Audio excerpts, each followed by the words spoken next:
Hello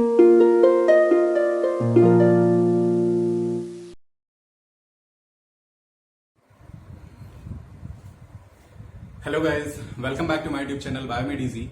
So in today's lecture we are going to continue the topic that is cell division. और इस cell division की अगर हम बात करें तो इसमें हमने अभी तक जो माइटोसिस में जो स्टेजेस हैं जिसमें कि हमने डिस्कस किया, प्रीवियस क्लास में हमने डिस्कस किया प्रोफेज के बारे में। ठीक है, प्रोफेज में भी हमने इसको दो टाइप से डिस्कस किया, दो पार्ट में डिवाइड करके हमने इसको डिस्कस किया, अर्ली प्रोफेज और लेट प्रोफेज। ठीक है, और हमने देखा कि किस तरह से जो भी क्रोमोसोमल जो चेंजेस हो रहे हैं, ठीक है, किस तरह से डिवाइड हो रहा है, क्रोमोसोम का डिवीजन हो रहा है, या सेंट्रियोल की अगर हम बात करें तो किस तरह से डिवाइड हो रहा है। ठीक है, तो ये सारी चीजें जो भी थी हमने प्रोफेज में हमने डिस्कस किया। ठीक है, अब आज का जो हमारा ये टॉपिक होगा इसमें हम नेक्स्ट जो फेजेस हैं जिनमें कि मेटाफेज और एनाफेज। ठीक है, तो इन फेजेस की हम आज बात करेंगे अपने इस लेक्चर में। ठीक है, तो आइए स्टार्ट करते हैं हम आज का जो हमारा टॉपिक है, और इसको हम आपने प्रीवियस क्लास में जहां तक पढ़ा है तो इसी के आगे ही आप इसे कंटिन्यू करेंगे। ठीक है, और हम बात कर रहे थे एनिमल सेल की, तो हम वही जो सारी चीजें हैं यहाँ पर हम इसे ड्रॉ कर लेते हैं।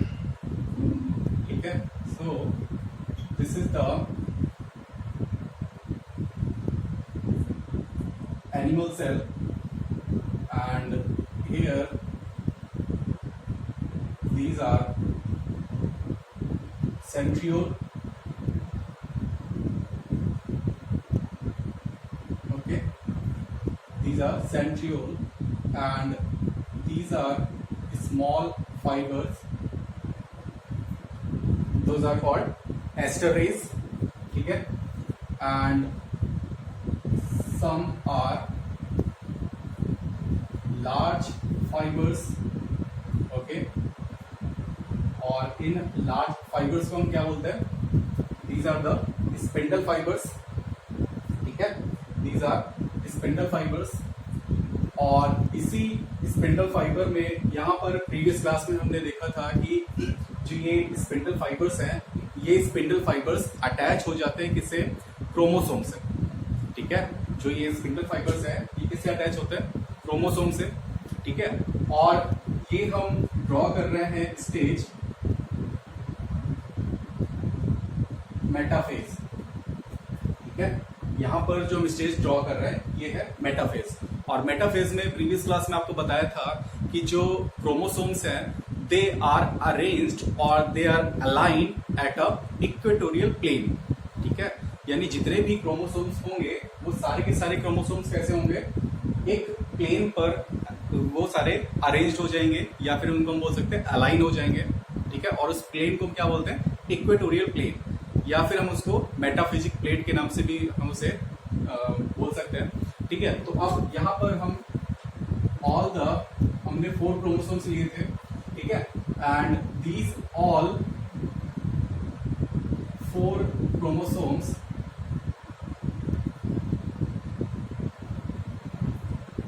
और यहाँ पर क्योंकि ये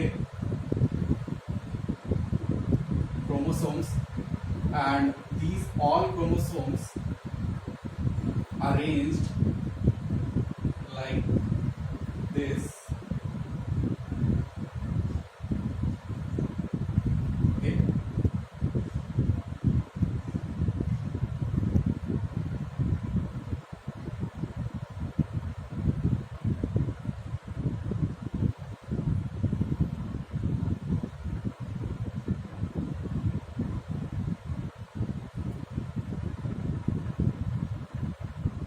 ठीक है, तो यहाँ पर सारे क्रोमोसोम्स जो हैं यहाँ पर ये एक सारे के सारे प्लेन में अरेंज हो गए।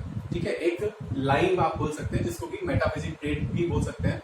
तो ये सारे के सारे एक प्लेन में अरेंज हो गए। ठीक है, प्रीवियस क्लास में क्या देखा था आपने? प्रोफेज देखा था। प्रोफेज में क्या था?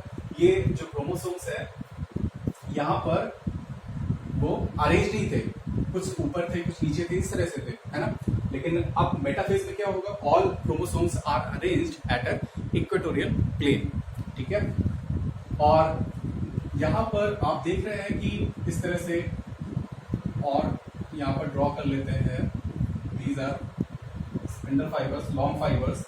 तो यहाँ पर आप देख सकते हैं कि कुछ जो फाइबर्स हैं, ठीक है, जो ऐसे फाइबर्स जो कि इन क्रोमोसोम से अटैच्ड है, समझ में आ रहा है, ये फाइबर्स जो कि इन क्रोमोसोम से अटैच्ड है, और कुछ ऐसे फाइबर्स भी हैं जो क्रोमोसोम से अटैच नहीं है, जैसे ये लास्ट वाला आप देख रहे हैं, ये क्रोमोसोम से अटैच नहीं है, ठीक है। तो यहाँ पर ऐसा क्रोमोसोम जो कि इस तरह का फाइबर जो कि क्रोमोसोम से अटैच होगा, इस फाइबर को हम बोलते हैं, इसको नाम दिया गया है क्रोमोसोमल फाइबर। क्या बोलते हैं इसे? क्रोमोसोमल फाइबर, ठीक है। या फिर हम इसे एक नाम और दे सकते हैं, this is also called as discontinuous fibre, ठीक है। इसे क्या बोल रहे हैं? क्रोमोसोमल फाइबर या फिर डिसकॉन्टिन्यूअस फाइबर, ठीक है। आप डिसकॉन्टिन्यूअस क्यों बोल रहे हैं इसे? और ये जो है फाइबर, इसको क्या बोलते हैं? इसको बोलते हैं कॉन्टिन्यूअस फाइबर, ठीक है। इसे हम बोलेंगे डिसकॉन्टिन्यूअस और इसे कॉन्टिन्यूअस। ऐसा क्यों बोल रहे हैं? ऐसा इसलिए बोल रहे हैं क्योंकि यहाँ पर आप देख सकते हैं, ये जो डिसकॉन्टिन्यूअस फाइबर है, ठीक है, ये डिसकॉन्टिन्यूअस फाइबर बीच में यहाँ पर ब्रेक है ना। क्रोमोसोम यहाँ पर क्या है? बीच में यहाँ पर लगा हुआ है, तो एक तरह का ब्रेक आ रहा है इस फाइबर में, ठीक है। इसलिए इसको हम क्या बोल रहे हैं? इसको बोल रहे हैं डिसकॉन्टिन्यूअस फाइबर। और ये जो है, ये पूरा एक पोल से लेकर के और दूसरे पोल तक जा रहा है, ठीक है, किसी तरह का कोई ब्रेक नहीं है, इसलिए इसको बोला गया कॉन्टिन्यूअस फाइबर, ठीक है। और इसके बाद में अगर हम यहाँ पर क्रोमोसोम बात करें, क्रोमोसोम को हम अलग से अगर ड्रॉ करके समझे, सो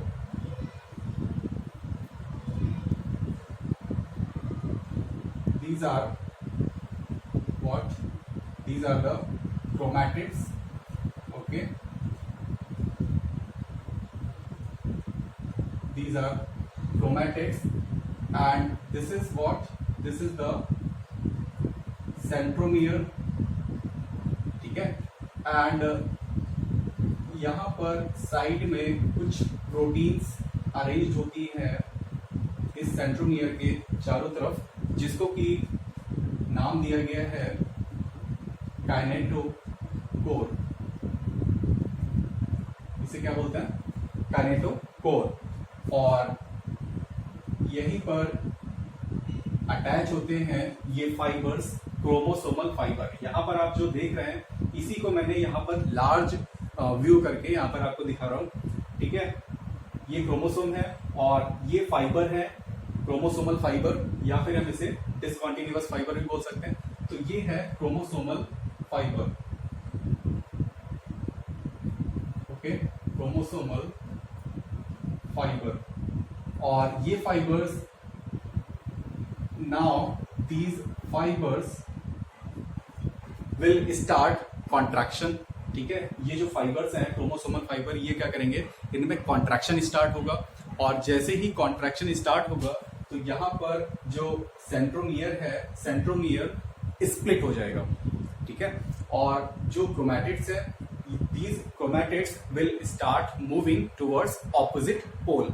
यानी एक जो क्रोमैटिड है, एक फाइबर जो यहाँ पर है वो एक पोल पर जाएगा, और दूसरा जो यहाँ पर फाइबर है वो दूसरे पोल पर जाएगा। इस तरह से ये दो पोल है ना, तो यहाँ पर क्या होगा? इनका सेपरेशन होगा, ठीक है, जिसको कि हम नेक्स्ट फेज में देखेंगे, उसे हम क्या बोलते हैं? एनाफेज, ठीक है, ठीक है। So this was the metaphase. तो मेटाफेज में अगर हम यहाँ पर चेंजेस की बात करें, तो सबसे पहला चेंज यहाँ पर क्या ऑब्जर्व हुआ?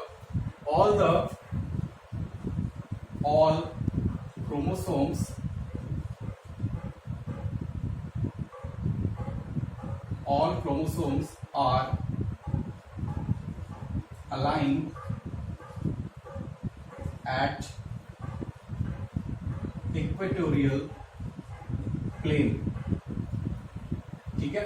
यहाँ पर जितने भी क्रोमोसोम हैं सारे के सारे क्रोमोसोम एक इक्वेटोरियल प्लेन में अलाइन हुए, ठीक है। सेकंड, अगर यहाँ पर हम चेंज देखें, सो दिस डिसकंटीन्यूअस फाइबर और क्रोमोसोमल फाइबर, ये क्या हुआ, क्रोमोसोमल फाइबर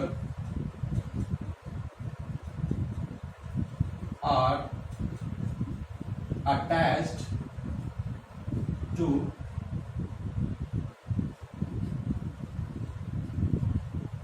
काइनेटोकोर, ठीक है। यहां पर क्या हुआ कि ये जो क्रोमोसोमल फाइबर्स हैं ये इन क्रोमोसोम में जो काइनेटोकोर है, काइनेटोकोर से ये जाकर के अटैच हो गए, ठीक है। तो ये सारे जो चेंजेस हैं ये हमें इस फेज में मेटाफेज में हमें देखने को मिले, ठीक है। अब मेटाफेज के बाद नेक्स्ट जो यहाँ पर फेज आता है दैट इज एनाफेज, ठीक है।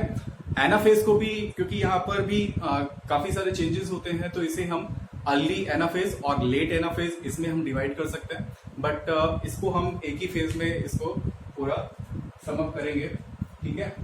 सो यहाँ पर एनाफेज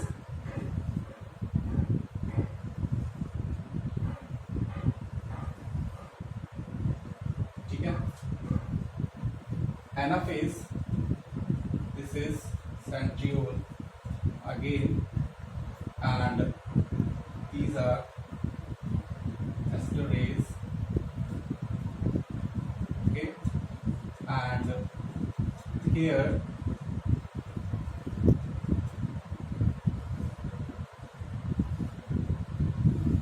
अब यहाँ पर हम क्या शो कर रहे हैं, यहाँ पर हम शो करेंगे कि जो यहाँ पर सेंट्रोमियर है, सेंट्रोमियर स्प्लिट होगा। क्यों स्प्लिट होगा? Because here the contraction of because of the contraction of chromosomal fibre, ठीक है। And when the contraction will start, then these chromosomal fibre will start moving towards opposite pole, ठीक है। ये दोनों क्या करेंगे, ऑपोजिट पोल की तरफ मूव करना स्टार्ट करेंगे, और जैसे ही यहाँ पर ये दोनों मूव करना स्टार्ट करेंगे तो यहाँ पर जो क्रोमैटिड्स है ये दोनों ही क्रोमैटिड्स अलग अलग हो जाएंगे, यानी क्रोमोसोम जो है वो सेपरेट हो जाएंगे, ठीक है। यहाँ पर सेपरेशन हो जाएगा, इसीलिए यहाँ पर हम इसको इस तरह से इसको हम ड्रॉ करेंगे,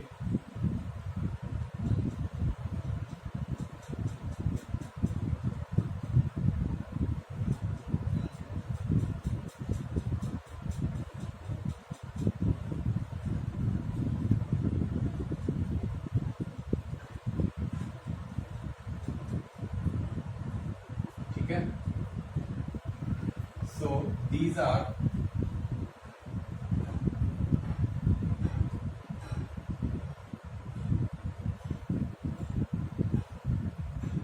ठीक है। यहां पर so this is what, this is the anaphase, ठीक है। यहां पर ये क्या है, एनाफेज, और ठीक है, और इन क्रोमैटिड्स के बीच में भी कुछ फाइबर्स होते हैं। एक तो ये फाइबर्स हो गए जिनको कि हम क्या बोलेंगे, जो कि है क्रोमोसोमल फाइबर, ठीक है। And between these fibres means between these chromosomal fibre there are some other types of fibres also. यहाँ पर इस तरह से फाइबर्स,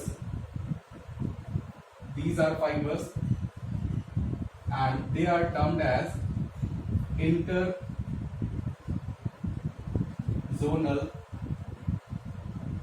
fibers। क्या बोलते हैं इनको, they are called as interzonal fiber, ठीक है। यानी दो जोन के बीच में जो फाइबर्स होते हैं उनको क्या बोलेंगे, interzonal fibres. So these are interzonal fibres, ठीक है। अब यहाँ पर क्या होगा, इसको हम इस तरह से शो करने के लिए कि यहाँ पर जो these are chromosomes, now they start moving towards this pole, and these chromosomes will start moving towards this pole, ठीक है। यहाँ पर दोनों पोल की तरफ जो है ये क्रोमोसोम्स जो है ये मूव करना स्टार्ट करेंगे। और जो लेट एनाफेज आएगा, फिर लेट एनाफेज में क्या होगा, ये जो सारे क्रोमोसोम्स हैं, ये सारे दोनों जो पोल्स हैं, पोल्स में ही ये जाकर के और अरेंज हो जाएंगे वहां पर, ठीक है, वो लेट एनाफेज में होगा, ठीक है। तो इस तरह से ये एनाफेज स्टेज थी, ठीक है। एनाफेज में क्या हुआ, यहाँ पर ये जो क्रोमोसोम्स हैं, क्रोमोसोम्स का सेपरेशन हुआ। सबसे इंपॉर्टेंट पॉइंट यहाँ पर जो रहता है एनाफेज में, जो कि आप कई बार पूछा भी गया है कि सेंट्रोमियर का सेपरेशन या सेंट्रोमियर का जो स्प्लिट होना है, तो वो किस स्टेज में होता है, ठीक है। ऐसा क्वेश्चन कई बार पूछा गया है। तो आपको याद रखना है कि यहाँ पर जो सेंट्रोमियर है, सेंट्रोमियर स्प्लिट कौन सी स्टेज में होता है, वो होता है एनाफेज में, ओके। सो नाउ कौन कौन से चेंजेस यहाँ पर हमने देखे, ये पॉइंट्स में लिखना होगा आपको। So first change, split centromere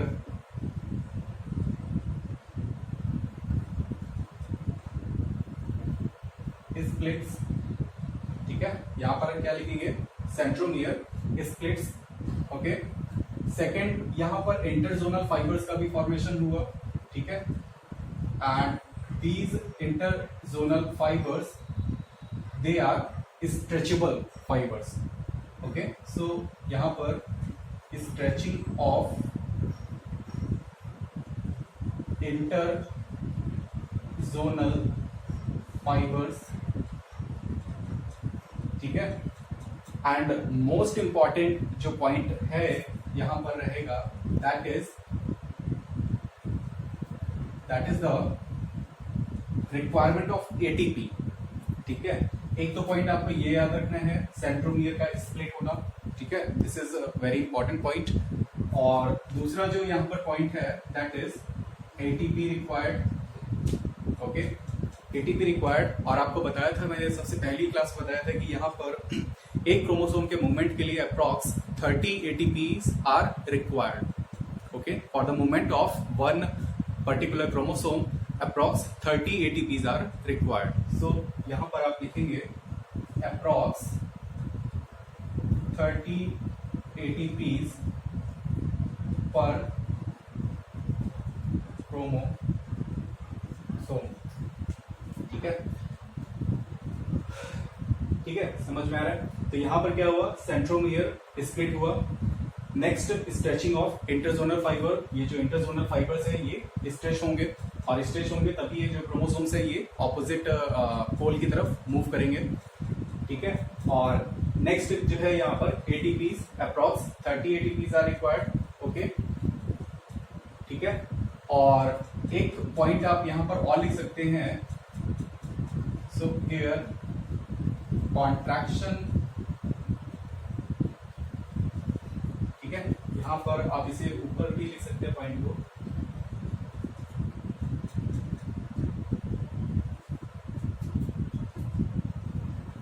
contraction, ये पॉइंट आप इसी में ऐड करेंगे, कॉन्ट्रैक्शन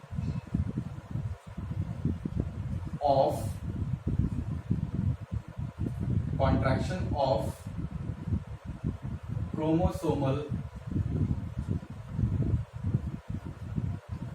फाइबर, ठीक है। This is the main point कि यहां पर क्या हुआ, कॉन्ट्रैक्शन हुआ क्रोमोसोमल फाइबर का, क्योंकि जब कॉन्ट्रैक्शन होगा इन क्रोमोसोमल फाइबर का, तभी तो यहाँ पर जो क्रोमोसोम्स हैं ये क्या करेंगे, ऑपोजिट पोल की तरफ मूव करना स्टार्ट करेंगे, है ना। मूविंग फोर्सेस जो है, फोर्सेस तभी स्टार्ट होगा जब यहाँ पर ये जो कॉन्ट्रैक्शन है, यानी जो क्रोमोसोमल फाइबर्स है, इनका कॉन्ट्रैक्शन जैसे ही स्टार्ट होगा, वैसे ही यहाँ पर ये जो क्रोमोसोम्स है इनका सेंट्रोमियर स्प्लिट होगा, ठीक है। यहाँ पर ये जो सेंट्रोमियर है ये क्या होगा, ये स्प्लिट हो जाएगा, ठीक है। और ये स्प्लिट होकर के और जो क्रोमैटिड्स हैं ये ऑपोजिट पोल की तरफ मूव करना स्टार्ट कर देंगे, ठीक है। तो ये मेन फेजेस हैं यहाँ पर, मेटाफेज और एनाफेज। एक सबसे इंपॉर्टेंट चीज आप याद रखेंगे, क्वेश्चन भी आपसे पूछा गया है ये कि प्रीवियस एग्जाम्स में क्वेश्चन पूछा भी गया है कि which of the following stage is responsible for the visualising the structure of chromosome, ठीक है। इस तरह से क्वेश्चन पूछा गया है कि ऐसी सेल साइकिल, सेल डिवीजन में कौन सी ऐसी स्टेज है जहां पर आप क्रोमोसोम के शेप को देख सकते हैं इजिली। आप क्रोमोसोम का जो शेप है वो इजिली विजिबल होता है, वो कौन सी स्टेज है, ठीक है। तो यहाँ पर जो ये स्टेज है that is anaphase, okay, anaphase. So at this stage, chromosome, the shape of chromosome is easily visible, ठीक है। क्रोमोसोम में कई सारे इसके टाइप्स होते हैं, मेटासेंट्रिक, सब मेटासेंट्रिक, टेलोसेंट्रिक, एक्रोसेंट्रिक, ठीक है। तो किसी का शेप एल शेप होता है, किसी का आई शेप होता है, ए शेप होता है ना। तो इस तरह से कई सारे उसके शेप्स आते हैं। तो इसी पर बेस्ड क्वेश्चन पूछा जाता है कि कौन सी स्टेज है वो सेल डिवीजन की जिसमें कि क्रोमोसोम का स्ट्रक्चर इजिली विजिबल होता है। So that phase is the anaphase, ठीक है। सो एट दिस फेज यहाँ पर आप नोट करके एक स्टार बना करके पॉइंट ले सकते हैं। The shape of chromosome is easily visible at this stage, ठीक है। So this is the important point, ये आपको याद रखना है इस तरह से, ठीक है। तो इस तरह से बच्चों हमने इसमें जो भी फेजेस थी जिसमें कि हमने मेटाफेज और एनाफेज, इनके बारे में हमने डिस्कस किया। हमने देखा कि इसमें किस तरह से सेंट्रोमियर जो है, सेंट्रोमियर का स्प्लिट होना, ठीक है, क्रोमोसोम्स का ऑपोजिट पोल की तरफ मूव करना, एटीपी की रिक्वायरमेंट, कितने एटीपी रिक्वायर्ड होते हैं, ठीक है। इनमें इंपॉर्टेंट जो पॉइंट्स हैं वो आपको अच्छे से याद रखने हैं। जैसे आपको बताया कि क्वेश्चन किस तरह से पूछा गया है इसमें, ठीक है। तो ये सारे क्वेश्चंस आपको याद रखने हैं। एटीपी पर बेस्ड आपसे क्वेश्चन कभी कभार पूछा जा सकता है कि कितने एटीपीज रिक्वायर्ड होते हैं। तो अप्रॉक्स 30 एटीपीज यहाँ पर रिक्वायर्ड होते हैं एक क्रोमोसोम के मूवमेंट के लिए, ठीक है। और शेप जो है क्रोमोसोम का कौन सी स्टेज में हम इसको इजीली देख सकते हैं। So this is the anaphase stage, ठीक है। समझ में आ रहा है?